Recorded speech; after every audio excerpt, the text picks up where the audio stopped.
Colonel लैन, जो जिस तरह से श्वेता बता रही है कि एक साथ हम रूस की सेना कीव पर हमला करके उस पर कब्जा नहीं कर सकते। और जो सवाल एक आम आदमी का था, हम लोगों का था कि एक महाशक्ति यूक्रेन जैसे छोटे देश पर अभी तक 20 दिन बाद भी उसे अपने कब्जे में क्यों नहीं ले पाई? सर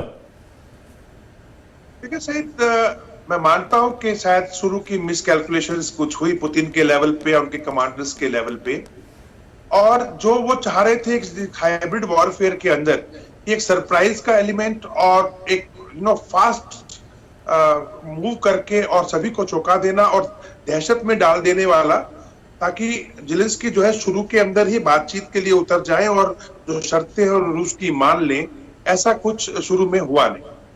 और यही कारण था कि उनको अपने प्लान बी पे उतरना पड़ा।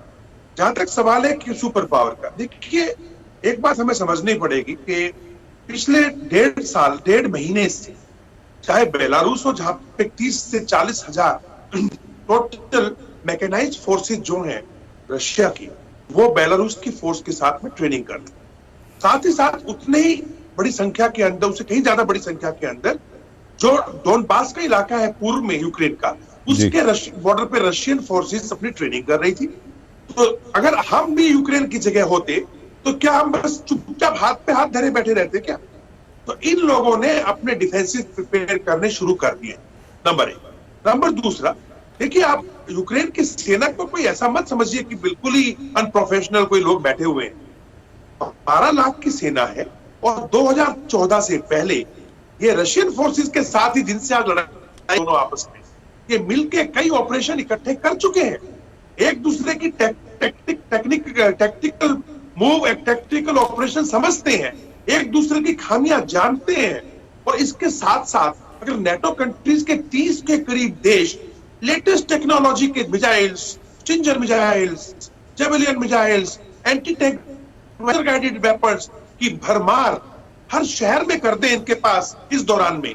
क्योंकि अगर आप देखें डोनेट्स्क के एरिया के अंदर जितने हथियार के गोदाम पकड़े जा रहे हैं, मैक्सिमम अमेरिकन आर्म्स है उसके अंदर, सब कुछ अमेरिका के दिया हुआ है।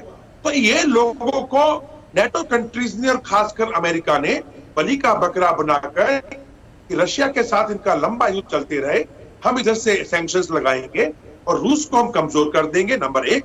दूसरी अमेरिकी चाल थी कि जो नाटो सोया हुआ था, अगर आपको याद हो तो जो बाइडेन से पहले अपने जो इनके प्रेसिडेंट थे, उन्होंने जब यूरोप का दौरा किया था तो ये कहा था कि कोई फ्री लंच नहीं है यहाँ पे। मैं डोनाल्ड ट्रंप की बात कर रहा हूँ। और उस टाइम पे उसने कहा था कि देखिए आप बोलते हो हम लोग सब संगठित होकर लड़ेंगे, लेकिन 47% देशों का खर्चा तो अमेरिका उठा रहा है, उनको हथियार अमेरिका फ्री में दे रहा है, ये नहीं चलेगा, तो आप लोगों को कुछ करना होगा। तो ऐसी हालत में जो बाइडेन ने इस नेटो को इस बहाने रूस का डर दिखा के, रशिया का, पुतिन का डर दिखा के इनको जगाने की कोशिश की और उसके रिजल्ट सामने आ रहे हैं। $6 बिलियन का पहले से ही करार यानी सौदा पोलैंड कर चुका है इस 1 महीने के दौरान, 3 हफ्ते के दौरान।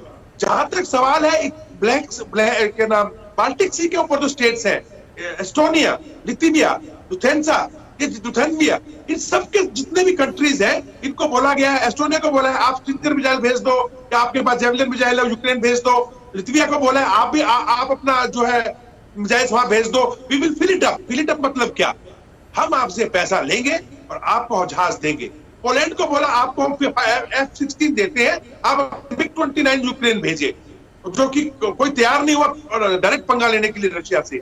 और आज वही चीज जर्मनी के साथ हो रही है। F-35 का करार बहुत बड़े स्केल के ऊपर जर्मनी के साथ किया गया इन 3 हफ्तों के अंदर, और जर्मनी की जीडीपी 2% बढ़ा के डिफेंस के डेवलपमेंट के लिए कर दी गई। तो अब देखिए पूरा गेम क्या चल रहा है। इधर दूसरा गेम तो और भी बहुत बड़ा था रशिया का, सॉरी अमेरिका का, लेकिन सईद भाई कर नहीं पाया।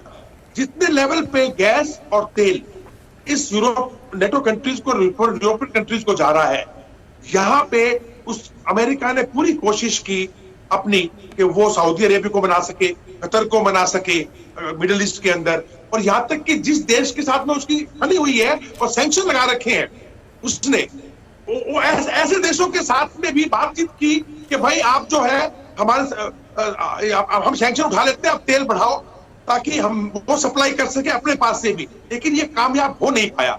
यानी कि हर तरीके से कोशिश ये थी अमेरिका की कि हथियार बेच के और अपने अपने हिसाब से तेल और गैस की सप्लाई रशिया से मोड़ के वो अगर करा सकता एक तरीके से, तो शायद बहुत बड़े पैमाने पे अमेरिका जो आज कोरोना के बाद इकोनॉमी डूबी पड़ी है, महंगाई बढ़ती जा रही है, तो वापस से अमेरिका इनके दूसरों के दम पे कंधों पे चढ़ के वापस ऊपर आ जाता और शायद उसका भला हो जाता।